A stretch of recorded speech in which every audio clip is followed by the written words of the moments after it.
आज की वीडियो खास उन लोगों के लिए है जो अपने हालातों से टूट चुके हैं, जिनके दिल हालातों से टूट के बंजर हो चुके हैं। तो ये वीडियो उनके लिए है, स्किप ना करिएगा, वीडियो को पूरा देखिएगा। सूरह निसा आयत नंबर 132। और आसमान और ज़मीन में जो कुछ है वो अल्लाह का है और अल्लाह काफ़ी है कारसाज होने के एतबार से। तो आपको ये आयत समझ में आ गई होगी कि सब कुछ अल्लाह का ही है, चाहे वो ज़मीन में हो या आसमान में। अल्लाह हर शय पर कादिर है, सब कुछ अल्लाह का ही है और अल्लाह काफ़ी है कारसाज होने के एतबार से। तो जो लोग अपनी लाइफ में बुरे हालातों में फंसे हुए हैं, उनको समझना चाहिए अल्लाह ही काफ़ी है उनके लिए और अल्लाह हर शय पर कादिर है। तो ज़रूर अल्लाह कोई रास्ता निकालेगा आपके लिए, क्योंकि जो लोग अल्लाह से जुड़ के चलते हैं, दुआएं मांगते हैं, तो अल्लाह उसे ऐसे ही नहीं छोड़ता। अल्लाह तो उनसे भी मोहब्बत करता है जो उनका कहना नहीं मानते।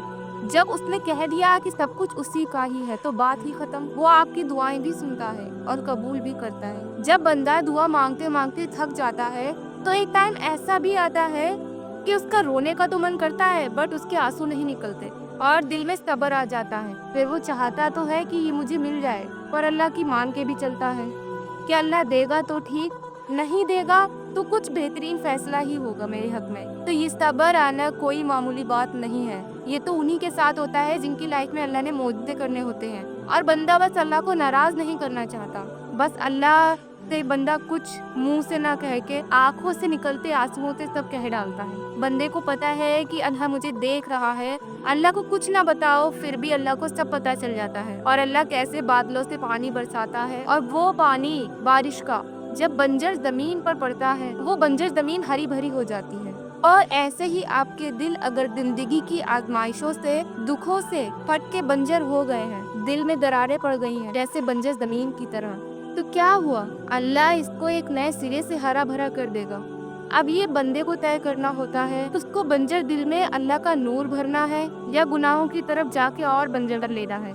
इंसान जब टूटता है तो उसके सामने दो रास्ते होते हैं, या तो वो अल्लाह की तरफ भागता है या वो अपने दुख को भुलाने के लिए और गुनाहों में पड़ जाता है, जो वो गलत डायरेक्शन में चला जाता है। अब बंदा सही डायरेक्शन में अगर चलता है यानी अल्लाह की तरफ, तो अल्लाह उसको थाम लेता है। तो बंदा अपना दुख अल्लाह के सामने रो रो के बयान करता है, जिससे उस बंदे को बड़ा सुकून मिलता है और बंदा टाइम के साथ साथ अल्लाह से और स्ट्रांगली कनेक्ट हो जाता है। बंदा जुड़ता जाता है, जो कि ये आदत, ये बात उसकी खुशकिस्मती का सबब बनती है और वो बंदा अल्लाह की मोहब्बत में इतना आगे पहुंच जाता है कि तब खुद पीछे छूट जाता है। फिर वो अगर पीछे मुड़ के भी देखे तो देखना भी गवारा नहीं समझता।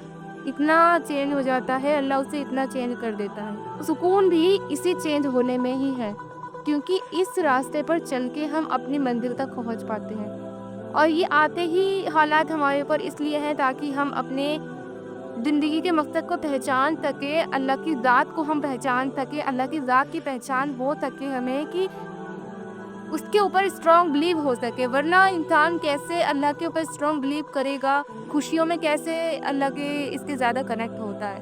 बंदा खुशियों में इतना कनेक्ट नहीं होता अल्लाह से जितना वो दुखों में होता है। तो जो उसके ऊपर बुरा टाइम आता है तो उस टाइम का सही यूज़ करके उसे अल्लाह की तरफ जाना चाहिए, ना कि गुनाहों की तरफ। बहुत से बंदे ये बात नहीं समझते हैं, वो सोचते हैं हमारे साथ गलत हो रहा है, बट ये गलत नहीं हो रहा होता, बल्कि ये तो अच्छा हो रहा होता है। कोई ऐसी परेशानी, कोई ऐसी आजमाइश जो अल्लाह के करीब कर दे आपको, तो इससे बड़ी नेमत क्या है कि आप अल्लाह के करीब हो गए हैं। तो सबसे बड़ा मौजज़ा तो यही हुआ। वरना बहुत से ऐसे लोग हैं जो ऐसे ही मर जाते हैं, अल्लाह को नाराज़ करके मर जाते हैं। आप सोचिए, ज़िंदगी एक ही बार मिली है, दोबारा तो नहीं मिलती। तो इस